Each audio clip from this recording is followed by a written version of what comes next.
Salamat naman. Mabuting manugang ka talaga. Kahit naman nung sekretary pa lang ako ni Dad, magaan na ang loob ko sa kanya. Parang ama ang turing ko sa kanya. Ah, siya nga pala. Kausap na ni Daddy ang abogado niya. Oh, really? Yes. Kaya kaunting panahon na lang, lalaya na ang kaibigan mo. Sa puso mo, handa ka na bang muli siyang papasukin?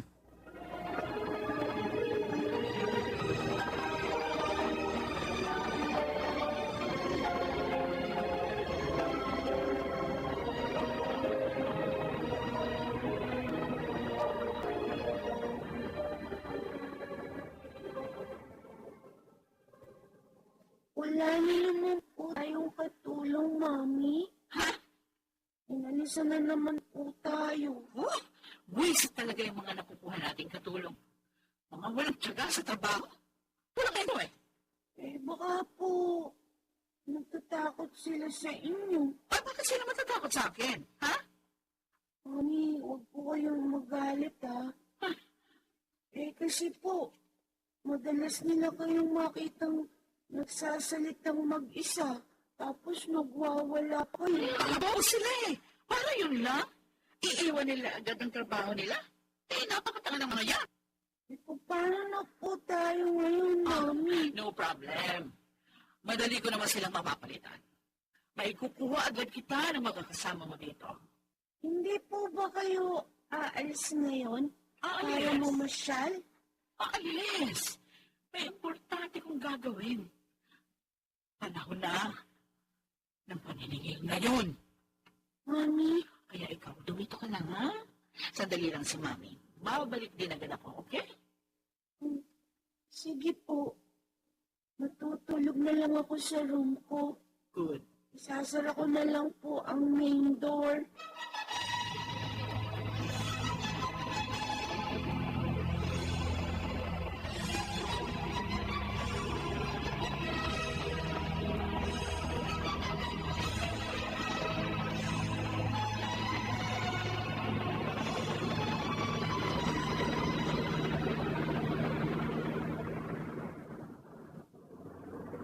Ngayon, Oliver, ngayon mo na malalaman ang lahat.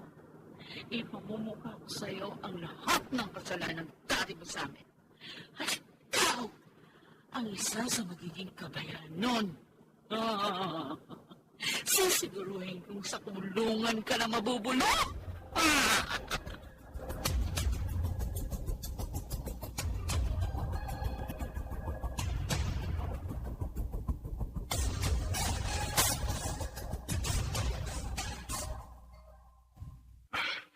Salamat po sa pagdalaw niyo ulit dito sa akin, pamatin, aring tinay. Malit na bahagi lang ho yun, Sir Oliver. Dahil po sa ginawa niyo, nababawasan ang kalungkutan ko rito. Sir Oliver, konting isa lang po. Makakaalis ka na rin dito. Hindi ko alam kung may hintay ko pang panahon yun, aring tinay. Huwag ko kayo magsalita ng ganyan, sir. Dumating na po yung attorney niyo. Oo, totoo yung sinabi ni Martin. Kaya dagdagan mo pa ang tibay ng damdamin mo. Tinay, baka makalimutan mo yung sasabihin mo kay Sir Oliver. Tungkol sa inyo, Mang Martin. Aling tinay? Ay, tungkol kay Geraldine, iyo. Bakit? Anong tungkol sa babae niyo? Sir, may balat ba siyang pula na hugis puso sa kanan niyang braso? Ho? Meron ho ba, Sir Oliver?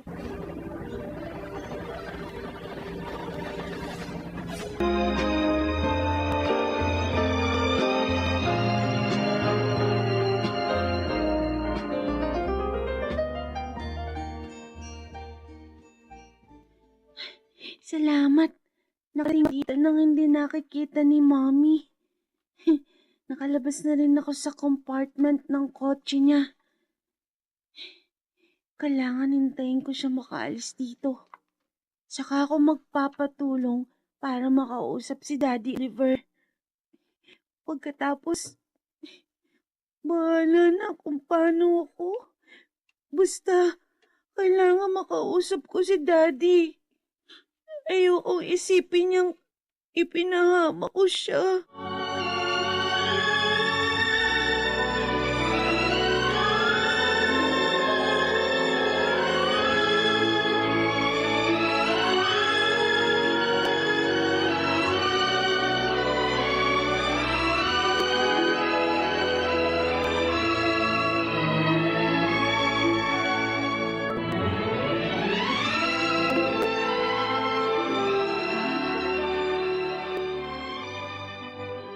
Sabi, may dalaw uli ako.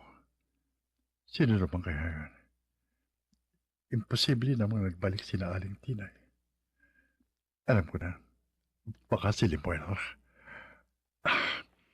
Eto na ako sa visiting area. Kumusta, Um, Oliver? Ikaw? Ako nga. Si Geraldine. Namiss mo ba ako? Anong kailangan mo? Hindi ka ba natutuwa na makita ako?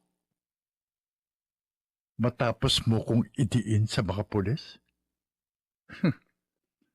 Sabihin mo, Geraldine, bakit ginawa mo yun? Naging napakabuti ko sa iyo. Sa inyo ng anak natin. Anak natin? Wala tayong anak, Oliver. Hindi mo anak si Jackie. Ano? Walang yaka. Niloko mo lang pala ako. Kasalanan mo. Madali kang mabola eh. Sino? Sinong ama ni Jackie? Si Leandro, Ano? ang lalaking pinatay mo.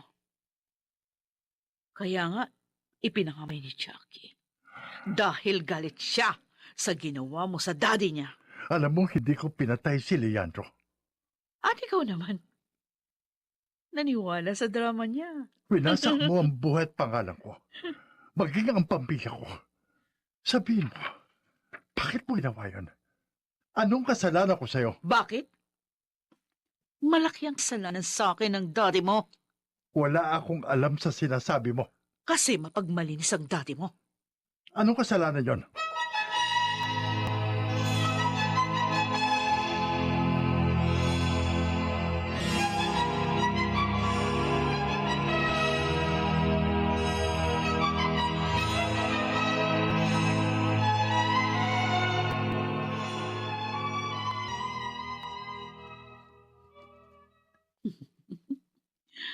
Kitang-kita ko sa mukha ni Oliver ang pagkadismaya.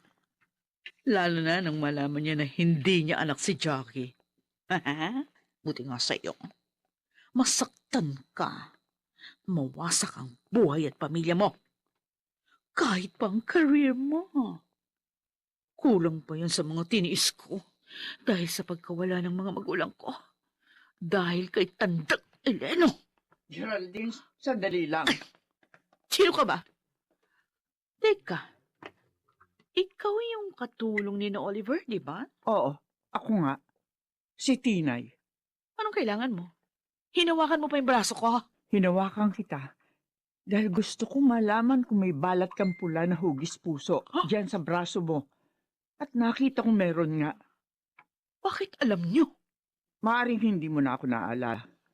Pero ako si Tinay, ang kaibigang matalik ng iyong mami na si Paulina.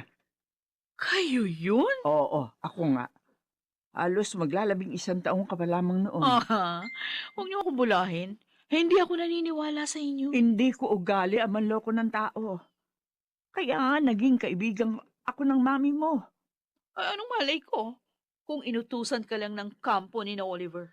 Sabihin mo, wala ka bang natatanda ang Tinay na kaibigan ni Paulina? Itigil din natin yung walang kwentang usapan na to. Aalis na ako. Sandali lang, Geraldine. Pakinggan mo muna ang mga sasabihin ko.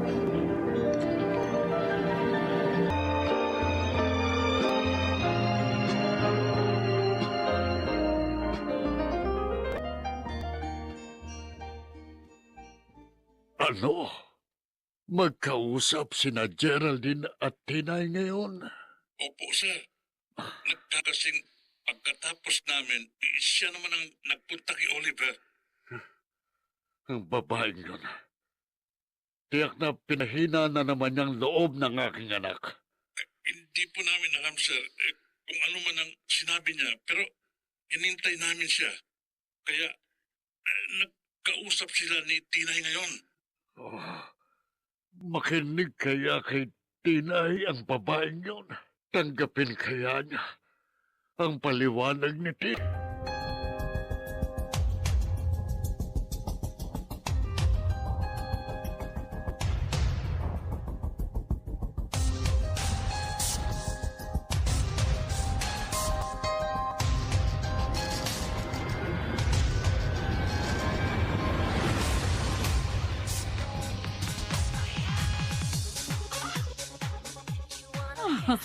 Ang matandang yon. Hindi ako naniniwala sa mga pinagsasabi niya. Pero, bakit alam niya ang tungkol sa balat ko? At saka naalala ko, Tinay nga ang pangalan ng best friend ni Minon. At ang sabi pa ng matandang yon, walang relasyon sina Sir at si Paulina. Ang mami mo ang nahibang at umakit kay Sir. Kaya natukso si Sir. Pero itinuwid niya agad ang pagkakamali niya. Hindi siya nakipagrelasyon sa mami mo. Iniwan niya si Paulina. pero si Tandang Eleno pa rin ang dahilan. Kaya hiniwalayan ni Mami si Daddy. At inatake sa puso ang Daddy ko. Si Tandang Eleno ang dahilan ng pagkawala ng mga magulang ko. At hindi ko siya mapapatawad. Hindi! Magbabayad siya! Lahat sila!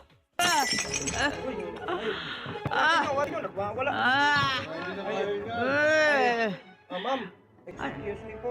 Mukhang hindi Hindi na po kayo eh. Ay, sinong masabi sa inyo niyan? Nagwawala na ho kayo eh. Oh, no. Bawal ho yan dito eh. Listen to me, ha? Ma'am. Kahit basagin ko pa lahat ng baso niyo dito, Ma'am. kaya ko yung bayaran. Kahit Ma'am. ikaw, Ma'am. kaya kong bayaran. So, Ma'am. wag mo kong pakialaman. Naiintindihan mo? Ma'am, dali lang.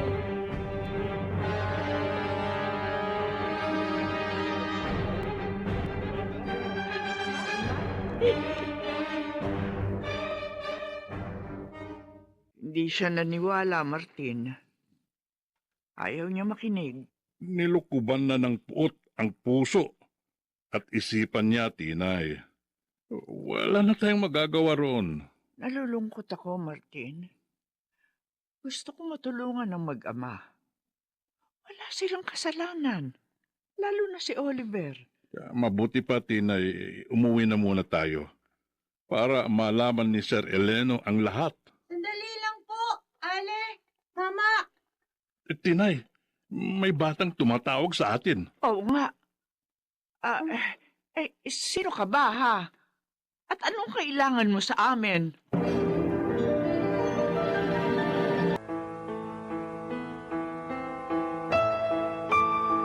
Sundin kaya ni Jackie si Geraldine